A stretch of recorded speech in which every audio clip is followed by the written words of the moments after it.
আবারও স্বাগত জানাচ্ছি 21শে বিজনেসের সঙ্গে আছে আমি সানাত হাবিব সেতু। জি আমরা আবার বলছিলাম যে আমরা আসলে কথা বলবো যে DSC broker association of Bangladesh DB এর প্রেসিডেন্ট সাইফুল ইসলাম আমাদের সাথে যুক্ত ছিলেন, তাকে আমরা শুরুতেই দেখেছিলাম, তার কাছে আবার যেতে চাই। সাইফুল ভাই, আপনাকে স্বাগত জানাচ্ছি আমাদের অনুষ্ঠানে। শুরুতেই আপনার কাছে যে বিষয়টি দিয়ে জানতে চাই, প্রথমত কিছুক্ষণ আগেই বাংলাদেশ ব্যাংক একটা আপডেট জানিয়েছে। সেই আপডেটে জানা গেছে যে প্রায় 6.5 লক্ষ কোটি টাকা, 6,44,000 কোটি টাকার মতো খেলাপি ঋণের সংখ্যা সামনে এসেছে। এটির সাথে আপনাদের পুঁজিবাজারের একটা বড় বিষয় রয়েছে, ব্যাংকিং খাতের একটা বাজে অবস্থা, সেটি আমরা জানি। আবার বিক্সিমকো নিয়েও প্রশ্ন আছে আমার, কিন্তু শুরুতে জানতে চাই এই ফিগারটা আসলে শেয়ার বাজারকে আগামীকাল ইম্প্যাক্ট ফেলবে কিনা। জি ধন্যবাদ। আপনার যে ফিগারটার কথা বলেন যে আমাদের টোটাল যে কান্ট্রি লোন বুক সাইজ যদি আমরা বলি সেটা 17.5 থেকে 18 লক্ষ কোটি টাকা। এর মধ্যে বলা হচ্ছে যে অলমোস্ট 34% ব্যাপারে সন্দেহ দেখা দিচ্ছে, এবং সেটা তো of course it's a very large amount. আমরা হিস্ট্রিক্যালি যদি দেখি 1999 it was 41%, that was the এবার হাইয়েস্ট, আর এবার 34%। বাট 1999 যেটা ছিল যে total loan book size was much smaller, and also যে কোম্পানিগুলির ব্যাংকগুলির ট্রিমেন্ডাস গ্রোথ ছিল। বাট আনফর্চুনেটলি আমাদের এখন যে অবস্থাটা এসে পৌঁছেছি সেখানে আমাদের growth, private sector as you know growth almost নাই বললেই চলে। ব্যাংকিং সেক্টরও তো growth is in a big question, কারণ হচ্ছে যে আমাদের 61 ব্যাংকসের মধ্যে আমরা খুব ভালো ব্যাংক যে খুব বেশি দেখতে পাচ্ছি তা না। আর এর মধ্যে যদি 31% এখন কোশ্চেনেবল হয়, তাহলে যেটা হবে সবচেয়ে বড় সমস্যাটা হবে যেটা পুঁজিবাজারের জন্য, সেটা হচ্ছে যে ব্যাংকিং সেক্টরে যারা other than very few banks সবার ক্যাপিটাল শর্টফল হবে, এবং এই ক্যাপিটাল শর্টফল হওয়া মানেই হচ্ছে যে আপনার আইদার ক্যাপিটাল নতুনভাবে আনতে হবে অথবা ব্যালেন্স শিট এক্সপান্ড করা যাবে না। তো এখানে তার মানে হচ্ছে ব্যাংকগুলির গ্রোথ লিমিটেড হয়ে যাবে। নন ব্যাংকের অবস্থা তো তার চেয়েও ভালো হওয়ার কোনো সুযোগ নেই। আর এটার কনসিকুয়েন্স যেটা সেটা হচ্ছে টোটাল অর্থনীতির উপরে পড়বে, যে আপনার প্রাইভেট সেক্টর গ্রোথ যেটা আমরা বলছি যে খুব কম।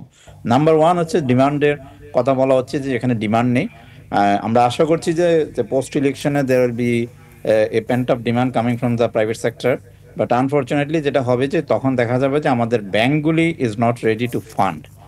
সো আপনি to answer your question very precisely, যে এটা আমাদের গোটা অর্থনীতির জন্যই একটা সমস্যায় দাঁড়াচ্ছে, এবং তার চেয়ে বড় জিনিস হচ্ছে যে ক্যাপিটাল মার্কেটের জন্য তো অবশ্যই আমরা একটা মানে বলতে পারি যে we are going through a very challenging time.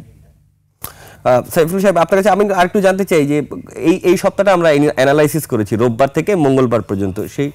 সেই অ্যানালাইসিস অনুযায়ী 137টা কোম্পানির আসলে শেয়ারের দাম 5% করে বেড়েছে, যারা বি ক্যাটাগরি, জেড ক্যাটাগরি, এবং এইগুলো বিনিয়োগকারীরা পছন্দ করছেন, এবং এটা এক ধরনের আবারও একটা ভীতি সৃষ্টি করছে যে ধরেন খুব ভালো প্রতিষ্ঠানে যদি শেয়ারের যদি হঠাৎ করে দাম বেড়ে যায় সেটা তো আসলে সন্দেহজনক, এবং সেটা যখন ক্ষতি হবে তখন তো পুরো বাজারের উপরই ইফেক্ট পড়বে। কি বলবেন? ওয়েল, আপনার বি বা জেড ক্যাটাগরি, আমি প্রথমে বলে নিচ্ছি যে ক্যাটাগরি যে সিস্টেমটা আমাদের এখানে আছে ইটস নট ফুললি পারফেক্ট। তারপরে আমি বলবো যে বি এবং জেড ক্যাটাগরিতে শেয়ার পারচেজ করা is not always the wrong decision. এখন ডিপেন্ড করে যে আপনি কোন বেসিসে এটা কিনছেন। এখন ধরেন কোনো কোম্পানি জেড গ্রুপে ছিল, বাট আপনি you can see that the company has growth in the last few quarters. এটার সম্ভাবনা আছে to come from Z to B or B to A. সেদিক থেকে ধরেন আপনার আমি বলি যে বি বা Z category share kinata is not a great scene, but the issue what you have raised is very correctly, যে শেয়ারগুলির দাম বেড়েছে সেগুলি কোনো আপনার সন্দেহ সৃষ্টি করে কিনা। এখন ধরেন এটা আপনার on the face of it বলা মুশকিল, বাট আমরা বলতে চাই যে ধরেন আপনার বি এবং B is okay, but B বা জেড যেটাই বলি বা মানে যেই ক্যাটাগরি শেয়ারই আপনি কিনেন, আপনাকে you have to be very careful what you are purchasing.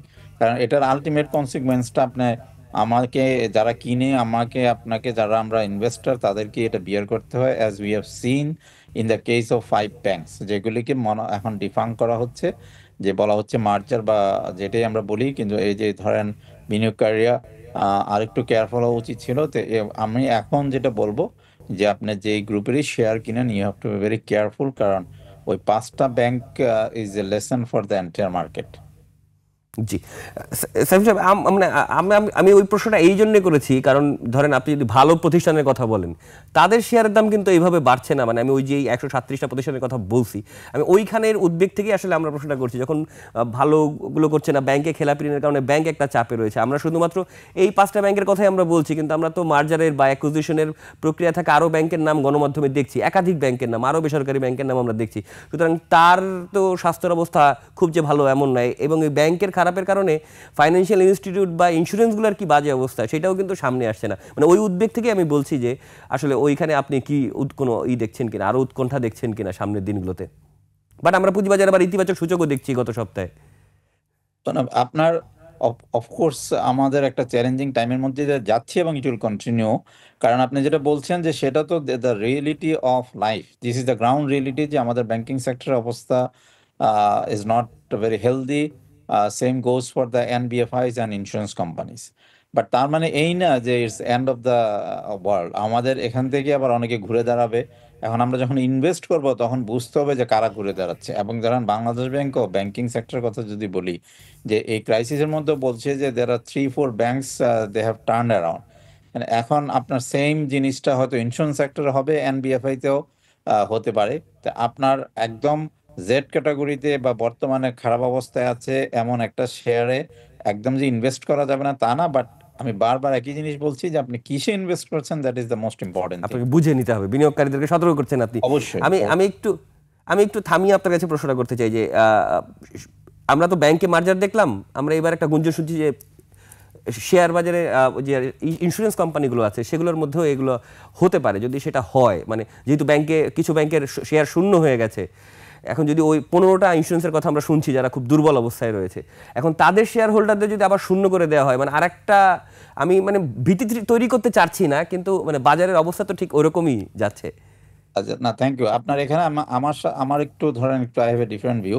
যে 5টা ব্যাংকে যেটা শূন্য হয়েছে সেটার ব্যাপারে তো আমরা প্রতিনিয়তই কথা বলে যাচ্ছি যে এভাবে শূন্য হওয়া যায় না। কারণ এটা তো মার্জার হয় নাই, এটা যেটা হয়েছে যে বেইল আউট। সেখানে সাধারণ বিনিয়োগকারীদের জন্য একটা প্যাকেজ থাকা অবশ্যই দরকার। আচ্ছা, আপনি আসলেন এবার ইন্স্যুরেন্স কোম্পানির ব্যাপারে। ইন্স্যুরেন্স কোম্পানির ব্যাপারে বলি, সেটা হচ্ছে যে ইন্স্যুরেন্স কোম্পানিগুলির মধ্যে বা ইন্স্যুরেন্স সেক্টরে মার্জার ইজ অবভিয়াস। আপনি ইউ ক্যানট অ্যাভয়েড মার্জার্স। কারণ এখন আপনার ওখানে তো বেইল আউট করাটাও হয়তো বা government will not come to bail out in the way that the government has done for the banks. আপনার লাইফ ইন্স্যুরেন্স কোম্পানিগুলিতে আমরা জানি যে কি পরিমাণ সমস্যা হচ্ছে। এক্সেসিভলি লাইসেন্স দেওয়া হয়েছে in the general insurance companies. এই কনসোলিডেশনটা আমাদের হবেই এবং হতেই হবে, and that is the only healthy situation that we can look for. কারণ এভাবে তো ধরেন চলা সম্ভব না। আপনি লাইফ ইন্স্যুরেন্সে প্রিমিয়ামের টাকা আপনি নিয়েছেন, কিন্তু আপনার ম্যাচুরিটিতে টাকা দিতে পারছেন না, বা যখনই টাকা নিতে আসছে তখন বলা হচ্ছে টাকা নেই।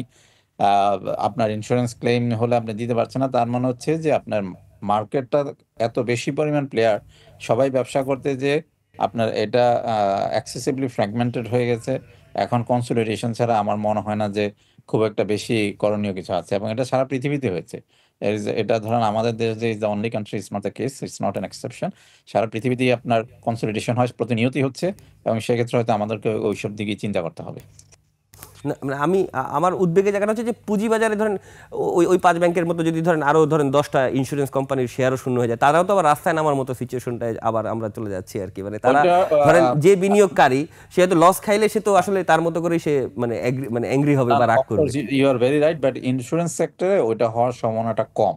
কারণ ইন্স্যুরেন্স সেক্টরে রিয়েল সেন্সে মার্জার হওয়া সম্ভব। দেয়ার আর সিনার্জিস। এখন হয়তো ফাইন্যান্সিয়াল সিচুয়েশনটা ওনাদেরকে পারমিট করছে না টু রিমেইন এ ফ্লোট। তো সেখানে আপনার মার্জার বা অ্যাকুইজিশনের মাধ্যমে, অ্যাকুইজিশন করাটা ইজ ডিফিকাল্ট, কারণ আমাদের এখানে খুব বেশি হেলদি ইন্স্যুরেন্স কোম্পানি নাই যারা কিনা অন্যদেরকে অ্যাকোয়ার করতে পারে, বা 2-4টা যারা আছে তারা হয়তো করবে না। বাট মার্জার ইজ পসিবল, এবং আমার মনে হয় যে এই প্রসেসটা আর একটা ক্লিয়ার গাইডলাইন থাকা দরকার from IDRA and from the concern ministry, এবং সেটা আমরা এক সময় যে এটা শুরু করা উচিত এবং হয়তো বা করতেই হবে।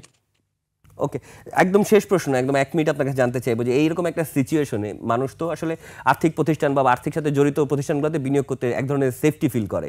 এরকম একটা সিচুয়েশনে আপনার নতুন বিনিয়োগকারী বলেন বা যারা মার্কেটে অনেক দিনের প্লেয়ার আছেন, তাদেরকে আপনার পরামর্শ কি থাকবে?